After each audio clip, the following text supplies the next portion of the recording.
சென்னை அதிமுக தலைமை அலுவலகத்தில் பொதுச் செயலாளர் எடப்பாடி பழனிசாமி தலைமையில் ஆலோசனை கூட்டமானது நடந்து வருகிறது. தொடர்ந்து இது குறித்த கூடுதல் விவரங்களை வழங்குவதற்காக இணைகிறார் எமது செய்தியாளர் ராமச்சந்திரன். வணக்கம். இந்த ஆலோசனை கூட்டத்தில் மாவட்ட செயலாளர்களோடு தேர்தலில் போட்டியிட்ட வேட்பாளர்களும் பங்கெடுத்திருக்காங்கன்றதை பார்க்க முடிகிறது. எதனால் முக்கியத்துவம் பெறுகிறது இந்த ஆலோசனை கூட்டம்? என்னென்ன விஷயங்கள் பிரதானமாக இதில் பேசப்பட இருக்கிறது? விரிவான தகவல்கள்.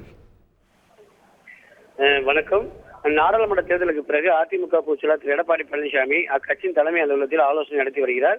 இதில் சென்னை மற்றும் புறநகர மாவட்டத்தைச் சேர்ந்த 8 மாவட்ட செயலாளர்கள் பங்கேற்றுள்ளார்கள். அது மட்டுமல்லாமல் வட சென்னை, தென் சென்னை, ஸ்ரீபெரும்புதூர், காஞ்சிபுரம் ஆகிய 4 நாடாளுமன்ற தொகுதியைச் சேர்ந்த அதிமுக வேட்பாளர்களும் இந்த ஆலோசனை கூட்டத்தில் பங்கேற்றுள்ளார்கள். இந்த ஆலோசனை கூட்டத்தில் மிக பிரதானமாக இந்த நாடாளுமன்ற தேர்தலில் வாக்கு சேதம் கொள்வதற்கான காரணம் என்ன என்பது குறித்தும் விரிவாக கேட்டறிந்து வருகிறார். அது மட்டுமல்லாமல் தேர்தலில் வேட்பாளர்கள் பிரச்சனை, வேட்பாளர்கள் பிரச்சாரம், அது மட்டுமல்லாமல் கூட்டணி கட்சித் தலைவர்களின் ஒத்துழைப்பு மற்றும் பொதுமக்கள் இருக்கக்கூடிய மனநிலை என்பது குறித்து விரிவாக கேட்டறிந்து வருகிறார்.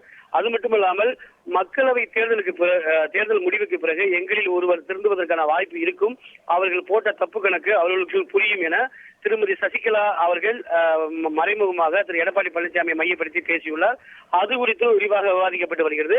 அது மட்டுமல்லாமல் கடந்த ஞாயிற்றுக்கிழமை அன்று திருமதி சசிகலா அதிமுக தொண்டர்களுக்கு கடிதம் ஒன்று அனுப்பியுள்ளார். அந்த கடிதத்தில் கிட்டத்தட்ட 15 கேள்விகள் கேட்கப்படுகிறது.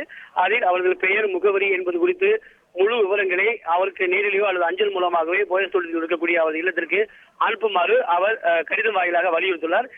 இந்த விவகாரம் குறித்தும் மாவட்ட செயலாளர் விரிவாக திரு எடப்பாடி பழனிசாமி ஆலோசனை நடத்தி வருகிறார். ஆலோசனையின் முடிவில் அதிகாரப்பூர்வமாக அவர்கள் செய்தியாளர் சந்திப்பு அல்லது அதிமுக தலைமையிலிருந்து ஒரு விரிவான அறிக்கை வெளியாகும் என்றும் எதிர்பார்க்கப்படுகிறது.